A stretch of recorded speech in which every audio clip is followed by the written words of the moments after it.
Hello student, आप सब कैसे हो। आज हम लोग क्लास 10th के चैप्टर 1 जो रियल नंबर है उसका क्वेश्चन नंबर 4 डिस्कस करेंगे। क्वेश्चन नंबर 4 में लिखा हुआ है HCF ब्रैकेट में जो नंबर गिवन है 306,657 और उसका HCF गिवन है जो दो नंबर है उसका HCF गिवन है बच्चों 9 और LCM इसी नंबर का क्या करना है, फाइंड करना है।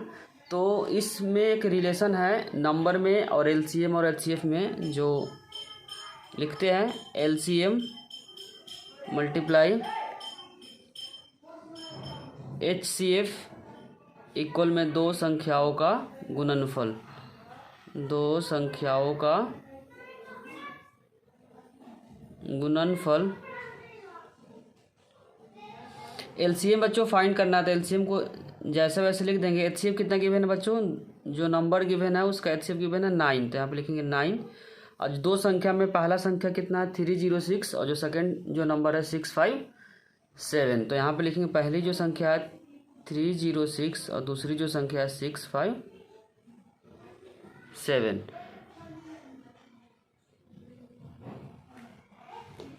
अब यहाँ पे हमको LCM फाइंड करना है, तो LCM के साथ जो नंबर मल्टीप्लाई में इधर क्या हो जाएगा, डिवाइड हो जाएगा। तो इसको हम क्या करेंगे, सिंपली 306 मल्टीप्लाई 657 और यहाँ पे 9 क्या मल्टीप्लाई में तो डिवाइड में कर देंगे। अब सिंपली क्या करेंगे, कटिंग करेंगे। 9 3 जा 27 और 9 4 जा 36। सिंपली क्या करना है 34 इंटू 657 को मल्टीप्लाई। बच्चों जब मल्टीप्लाई करेंगे तो जो नंबर आएगा 22,338। अब हम लोग क्वेश्चन नंबर 5 को डिस्कस करेंगे बच्चों। क्वेश्चन नंबर 5 में लिखा हुआ है, जांच कीजिए कि आप किसी प्राकृत संख्या का मतलब नेचुरल नंबर n के किसी भी मान के लिए 6 के पावर n अंक 0 पर समाप्त हो सकता है। तो बच्चों इसके लिए जो कंसेप्ट है, अगर कोई भी नंबर 0 पे समाप्त हो रहा है, फॉर एग्जांपल, पहले एग्जांपल समझते हैं फिर हम लोग क्या करेंगे, इसको सॉल्व करेंगे। जैसे 10 है, इसका जो लास्ट नंबर है 0 पे ख़त्म हो रहा है, जैसे हो गया 20 हो गया 30 हो गया, जितने सारे नंबर जो 0 पे ख़त्म हो रहे हैं उसका जब हम फैक्टर करेंगे तो हमेशा क्या आएगा, 2 और 5 आएगा। फॉर एग्जांपल 30 का निकालते हैं, तो 30 का जो निकालेंगे तो LCM 15 और यहाँ पे 3 और 5। तो सभी में जो 0 पे जो नंबर समाप्त हो रहा है उसका जो फैक्टर है 2 और 5 तो मिनिमम आना ही चाहिए। तो यहाँ से क्या निकल के अगर कोई नंबर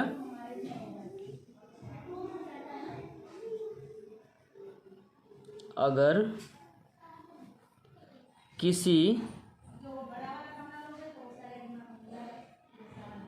संख्या का इकाई का अंक अगर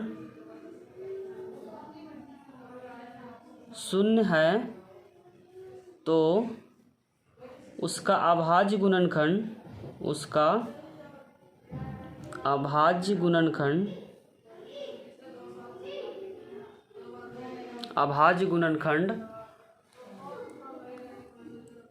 2 और 5 होना चाहिए। जो गिवन क्वेश्चन है बच्चों 6 के पावर n है, जो गिवन क्वेश्चन है क्या है 6 के पावर n। तो जब 6 को खोलेंगे तो क्या नंबर आएगा, 2 मल्टीप्लाई 3 की पावर n। और यहाँ पे क्या मिसिंग है बच्चों, 2 तो गिवन है बट 5 क्या है इसके अंदर मिसिंग है, इसीलिए n के किसी भी मान के लिए इकाई का अंक 0 नहीं हो सकता। तो यहाँ पे लिखना पड़ेगा, रीजन क्या बच्चों, क्योंकि यहाँ पे जो फैक्टर है 2 तो इसके अंदर है लेकिन 5 भी होना चाहिए, क्योंकि हम लोग जस्ट अभी चेक किए है कि जो भी नंबर लास्ट में 0 है उसका फैक्टर क्या है 2 और 5। तो यहाँ पे क्या है 5 मिसिंग है। तो यहाँ पे लिखेंगे n के किसी भी मान के लिए, किसी भी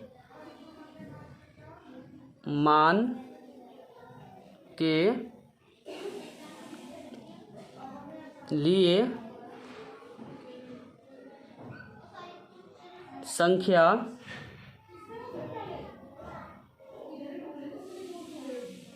शून्य पर समाप्त नहीं होगी, समाप्त नहीं होगी, क्योंकि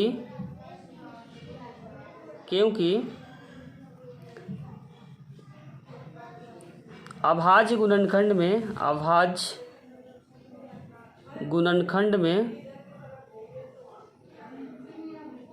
5 नहीं है, 5 नहीं है।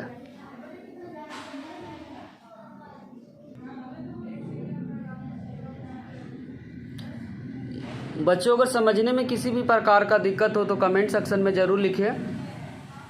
अब हम लोग क्वेश्चन नंबर 6 को सॉल्व करेंगे।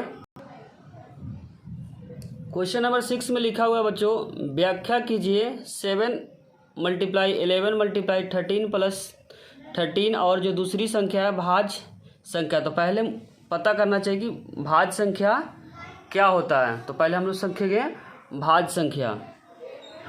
भाज्य संख्या, भाज्य संख्या क्या होता है बच्चों? भाज्य संख्या वह संख्या होती है जिसका अभाज्य गुणनखंड 2 से अधिक होती है। ऐसी संख्या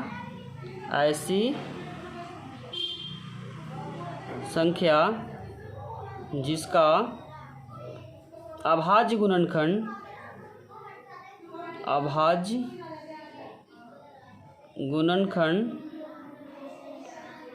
2 से अधिक होता है, 2 से अधिक होता है।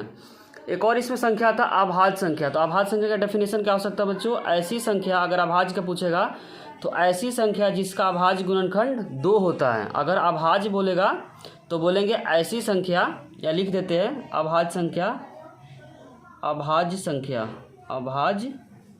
संख्या, इसी में क्लियर कर देते हैं। तो क्या बोलेंगे? ऐसी संख्या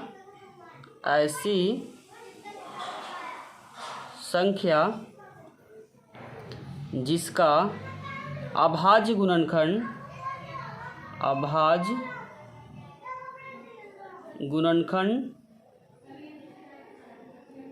2 होता है, 2 होता है। यही बेसिक डिफरेंस है। इसको इंग्लिश में बोलेंगे कंपोजिट नंबर। अब हम लोग इसी कंसेप्ट को हेल्प से इस क्वेश्चन को सॉल्व करेंगे। पहला जो नंबर इसमें गिवन है 7 × 11 × 13 + 13। अब क्या करेंगे? इन दोनों नंबर में जो कॉमन नंबर है उसको एक बार लिखेंगे। तो यहाँ पे एक बार लिखेंगे। क्या बच गया बच्चों? 7 और 11 बचा, प्लस यहाँ पे कुछ भी नंबर नहीं है तो यहाँ पे क्या मानेंगे? 1। तो यहाँ पे 3, इसको मल्टीप्लाई करो, 11 × 7 = 77 और +1। तो यहाँ पे जो नंबर आया 13, 77 में ऐड करो तो 78। जब इसको 78 को खोलेंगे तो आ जाएगा 13 × 7। अच्छा, 1 हर एक नंबर के साथ छिपा हुआ था। यहाँ पे जो फैक्टर हुआ 13, 7 और 1, तो यहाँ जो फैक्टर हुआ बच्चों 4 फैक्टर हो गया। कितना फैक्टर हुआ? 4 फैक्टर हुआ। तो हम लोग डेफिनेशन में पढ़े थे कि भाज्य संख्या क्या होता है? जिसका फैक्टर 2 से अधिक होता है। यहाँ पे 4 आ गया, तो हम बोल सकते हैं कि भाज्य संख्या क्या है? भाज्य संख्या है क्योंकि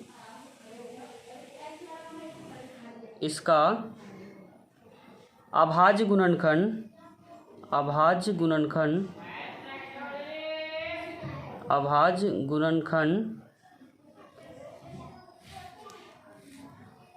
2 से अधिक है, 2 से अधिक है। अब हम लोग इसी में दूसरा क्वेश्चन दिया हुआ जो नंबर क्या है और पार्ट में दे रखा है, जो नंबर है 7, सेम इसी तरीके से सॉल्व करेंगे। 7 6 5 4 3 2 1 +5। यहाँ पे जो नंबर है फिर से सेम लॉजिक, इसमें कोई नंबर कॉमन है, कॉमन नंबर को एक बार लिखेंगे, तो जो बचे हुए नंबर को ब्रैकेट के अंदर लिखेंगे। क्या क्या बच गया बच्चों? 7 × 6 × 4 × 3 × 2 × 1। यहाँ पे जो नंबर कॉमन हो गया, यहाँ पे क्या बचा? 1।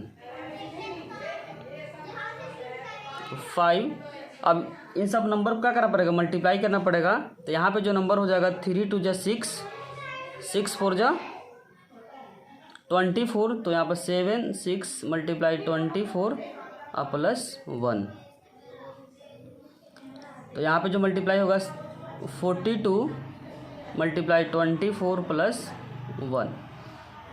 अब यहाँ पे समझने वाली बात है कि यहाँ पे हर एक नंबर के साथ 1 छिपा हुआ रहता है। तो यहाँ पे जो फैक्टर हो गया, एक फैक्टर इसका, एक तो 2 फैक्टर है, लास्ट में क्या होगा? 3 फैक्टर हो गया। तो इस नंबर का जो फैक्टर हो गया 2 से अधिक हो गया। कैसे? एक तो पहला 5 है, पूरे एक नंबर एक फैक्टर होगा, 1 हर एक नंबर के साथ छिपा हुआ रहता है। तो ये भी क्या है? एक भाज्य संख्या है, भाज्य संख्या है, क्योंकि लिखना पड़ेगा, क्योंकि इसका अभाज्य गुणनखंड, अभाज्य गुणनखंड 2 से अधिक है, 2 से अधिक है। अगर वीडियो अच्छी लगी हो तो लाइक, कमेंट और सब्सक्राइब करना चैनल को न भूलें। Thank you.